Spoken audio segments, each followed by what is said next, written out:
Assalamualaikum warahmatullahi wabarakatuh. Perkenalkan, saya Tegar Gitri Prayoga. Saya dari kelompok 4 kelas P3E. Pada kesempatan kali ini saya akan menjelaskan tentang pendekatan pembelajaran itu sendiri. Pendekatan pembelajaran terdiri dari 4 bagian. Yang pertama adalah konstruktivisme, yang kedua saintifik, yang ketiga kontekstual, dan yang keempat adalah humanistik. Untuk pertama saya akan membahas tentang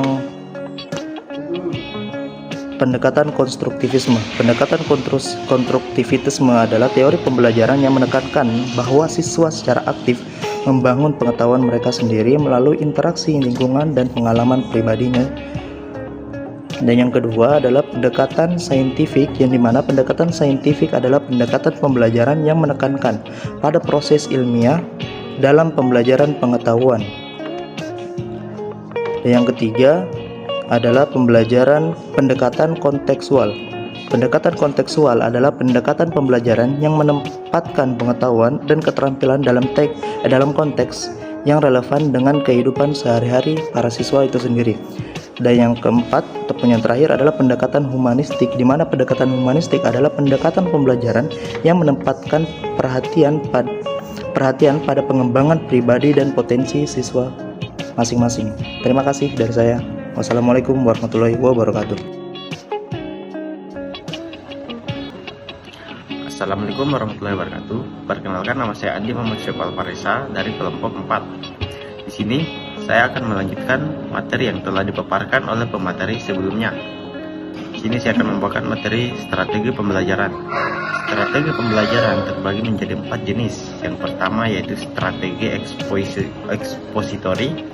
Strategi ekspositori adalah pendekatan pembelajaran di mana guru berperan sebagai penyampai informasi dan pengetahuan kepada siswa. Yang kedua yaitu strategi inquiry. Strategi inquiry adalah pendekatan pembelajaran di mana siswa aktif terlibat dalam proses penemuan pengetahuan melalui eksplorasi, penelitian, dan pemecahan masalah. Yang ketiga yaitu strategi pembelajaran kolaboratif. Strategi pembelajaran kolaboratif adalah pendekatan pembelajaran di mana siswa bekerja sama dalam kelompok untuk mencapai tujuan pembelajaran. Yang keempat yaitu strategi pembelajaran berbasis masalah. Strategi pembelajaran berbasis masalah adalah pendekatan pembelajaran di mana siswa belajar melalui pemecahan masalah nyata. Sekian materi yang dapat saya sampaikan. Untuk selanjutnya akan dibawakan oleh pemateri berikutnya. Baik, Assalamualaikum warahmatullahi wabarakatuh. Saya Rifki Andrul yang akan melanjutkan materi yang sudah dijelaskan oleh pemateri sebelumnya. Di sini saya akan menjelaskan mengenai metode pembelajaran. Ada 5 metode pembelajaran. Yang pertama itu metode ceramah. Metode ceramah adalah pendekatan pembelajaran di mana guru menyampaikan informasi, konsep atau teori kepada siswa secara verbal. Yang kedua ada metode diskusi. Metode diskusi adalah pendekatan pembelajaran di mana siswa berpartisipasi aktif dalam diskusi kelompok untuk berbagi ide, pendapat, dan pemahaman mereka tentang satu topik atau masalah. Yang ketiga ada metode demonstrasi. Metode demonstrasi adalah pendekatan pembelajaran di mana guru secara langsung menunjukkan atau menggambarkan suatu proses, konsep, atau keterampilan kepada siswa. Yang keempat ada metode eksperimen.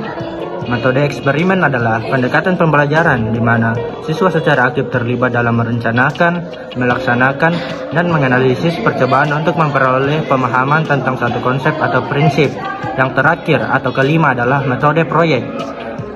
Metode proyek adalah pendekatan pembelajaran di mana siswa terlibat dalam proyek kolaboratif yang melibatkan penelitian, perencanaan, dan implementasi untuk mencapai tujuan tertentu.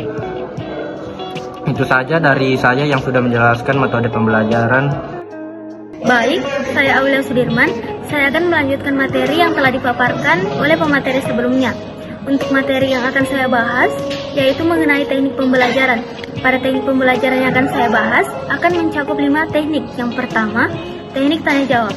Teknik tanya jawab ialah metode komunikasi di mana satu orang yang akan memberi pertanyaan dan orang lain yang akan memberi jawabannya. Untuk teknik kedua, ada teknik presentasi.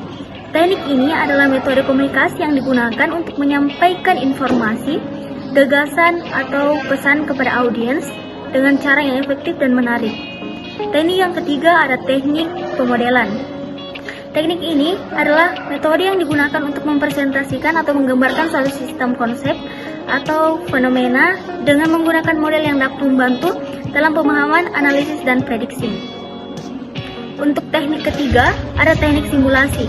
Teknik simulasi digunakan untuk memproduksi atau meniru pada suatu sistem nyata atau proses menggunakan pemodelan komputer atau perangkat lainnya. Teknik yang terakhir itu ada teknik permainan edukatif. Pada teknik ini, pendekatan pembelajaran menggunakan elemen permainan untuk mengejar konsep-konsep atau keterampilan tertentu kepada peserta didik. Sekian pemaparan materi dari saya.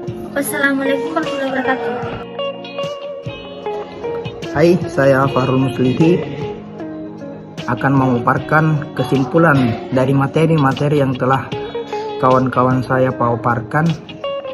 Jadi sebagai kesimpulan, pendekatan pembelajaran, strategi pembelajaran, metode pembelajaran, dan teknik pembelajaran adalah elemen penting dalam proses pembelajaran. Pendekatan pembelajaran seperti konstruktivisme, saintifik, kontekstual, dan humanistik memberikan kerangka teoritis untuk mendesain pembelajaran. Strategi pembelajaran seperti expository, inquiry, kolaboratif, dan berbasis masalah membantu mencapai tujuan pembelajaran. Metode pembelajaran seperti ceramah, diskusi, demonstrasi, eksperimen, dan proyek digunakan untuk menyampaikan materi pembelajaran. Teknik pembelajaran seperti tanya jawab, presentasi, pemodelan, simulasi, dan permainan edukatif membantu dalam implementasi strategi pembelajaran.